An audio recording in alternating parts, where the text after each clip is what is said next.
everyone, welcome or welcome back. If you're new here, my name's Nina, and as someone with ADHD, I know firsthand how ridiculously challenging it can feel to try to keep your home clean and organized. In fact, sometimes it can actually feel impossible, which is why today I want to share with you one of the first strategies that has ever really worked for me, and it's something that's been working for a lot of my clients, so I definitely wanted to share. And all it is this little monthly ritual that I have been using to keep my home from turning into a complete disaster. But since I've been implementing this, I have found that staying relatively organized has become a lot less miserable for me and dramatically easier. And the best part about it is that it's super simple and it's actually kind of fun. So let's go ahead and jump right in. I'm going to explain what I've been doing so you can give it a try and see if it works for you as well. Now, depending on how much time you have, you can either focus on one singular room or a singular area, or if you are in hyper focus or you are highly motivated that day, you can try to tackle the entire house. But what you want to do is go to all of the areas that are a complete mess, and you are going to act like a detective. You are going to figure out what your tendencies are, all of the organizational systems that you are naturally creating for yourself. And you're probably already thinking that you have no organizational systems, which is why the house looks like complete mayhem, which is partially true, but it's also true that you have something that you are doing that is allowing you to at least somewhat function and to at least kind of know where things are. And that is exactly what you want to try to figure out. So how do we do this? Well, it's really easy. All we need to do is figure out the things that we always seem to do. But we want to do this in a completely non-judgmental way. We simply want to observe what our habits are. So for example, if we start in the bedroom, we might go in there and notice that there are piles and piles and piles of clothes all over the floor. And then on further inspection, we might notice that we do have a tendency to kind of separate these piles. We may have a pile of dirty clothes and then another pile of clothes that we were trying on that we decided not to wear and just left all over the floor. Then there might be another pile of clothes that aren't really dirty enough to wash, so we just left them there. And then of course there's probably a huge pile of clean clothes that we never got around to putting away in the first place. So those are the types of things that we want to take notice of. We might then go into the bathroom, and maybe the first thing that we notice is that our makeup is all over the counter. And when we think about it, we realize that that is our natural tendency, that we don't like to put our makeup away. It just always seems to be out on the counter. Something else to take notice of. We might also notice that we have towels draped on the bathtub or on the shower or just all over the floor. Again, something else to take notice of. We might go into another room and take notice of the fact that we always seem to stack our mail on the same countertop, and that there's all kinds of other papers that are there too, and there's just this huge accumulation, and we have no idea what is important and what isn't. But that is the basic formula, just going through the home or our area of focus and figuring out what is not working for us and what our natural tendencies are. Because these two pieces of information are what we need to make realistic solutions. And once we make these observations, we want to immediately write them down, because out of sight, out of mind, and we definitely don't want to forget any of these things.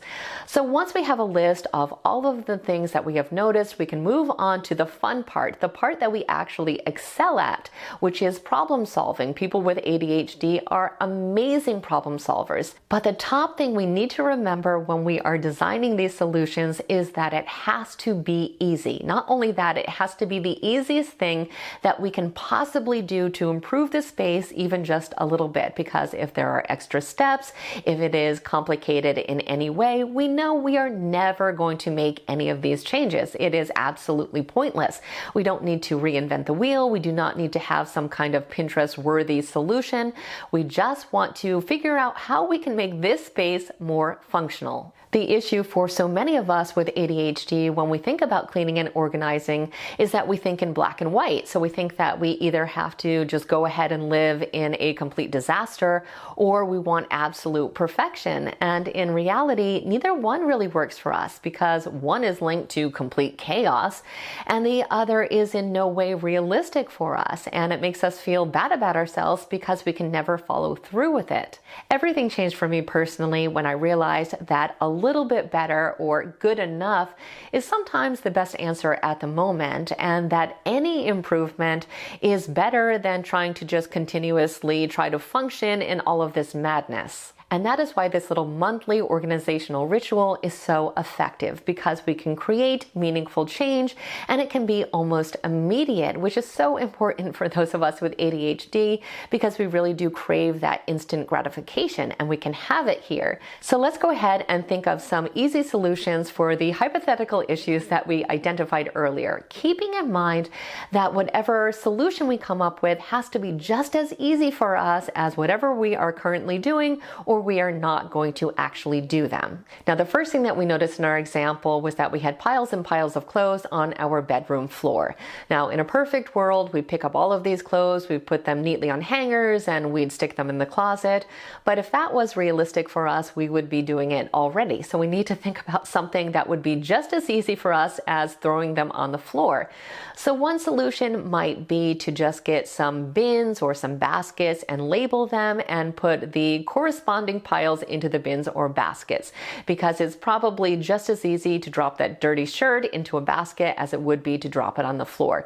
Maybe it's one more step, but I think it's something that we are likely to keep up with. Now, if you don't like the look of the bins being out in the open, you can put them in the closet if you think that you are actually going to put the clothes in there once you can't see them.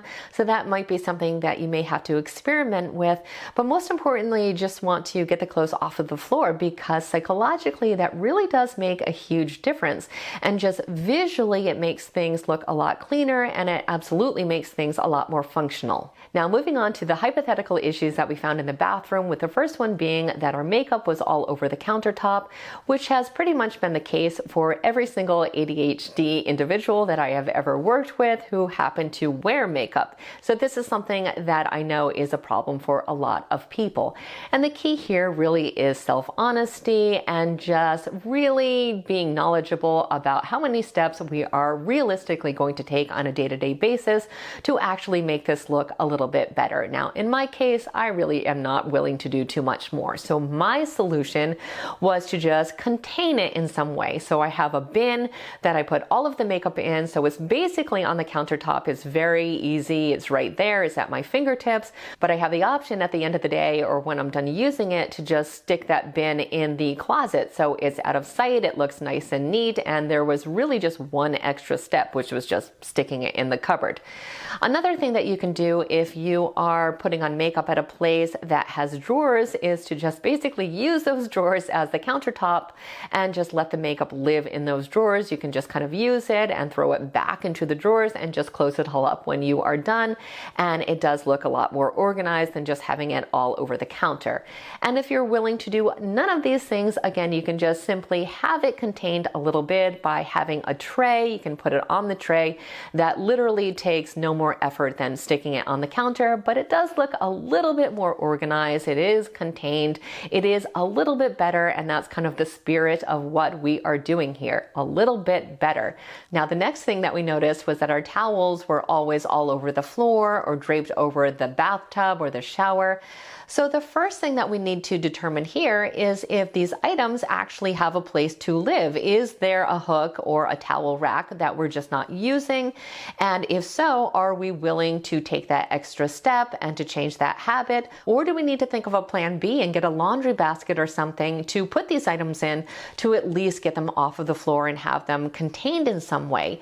Now, this is not ideal. It's not perfect. It's not a revolutionary solution, but it is more organized than having things all over the floor. So that is the mentality that we want to work with here. We can use the same type of thought process to come up with a solution for that countertop that we always seem to throw all of our mail on and every other single piece of paper that comes into the entire house.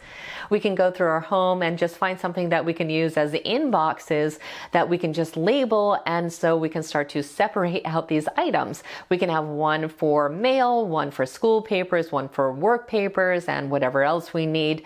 But it does make it a lot more organized. And if we we notice that we also tend to throw our trash there, for example, if we open up junk mail and we tend to just leave it there, we can get a trash bin and put it right next to there. So it's just as easy to throw these things away than it would be to throw it back into the pile, which is probably what we are doing right now. And that is the spirit of things. It's not rocket science, but it actually works. Think about how different your house would look if you really did this once a month, which is exactly what I do. I actually put it on my calendar so I don't forget it. Not only do I notice my tendencies and my habits when I go through this kind of monthly walkthrough, but I also take notice of what isn't working and I figure out why. And usually it just means that I need to simplify it even further. But just get to know yourself, get to know your tendencies, and work with what your body naturally wants to do instead of trying to fight against it. Again, you don't need to reinvent the wheel. You just need to make your life more functional. And this is the easiest and most fun way that I have found to do exactly that. So I really hope this helps you as much as it helped me. It has been a total game changer and my house looks so much more organized than it used to. Again, not perfect, but definitely good enough. So as always, I truly hope you found this video to be relatable and helpful. If you want a full playlist of ADHD solutions, I will go ahead and link that down below, as well as my playlist of cleaning and organizing solutions. So you can find that there if you need further support. I want to thank you guys so much for watching, and I hope the rest of your day is extraordinary.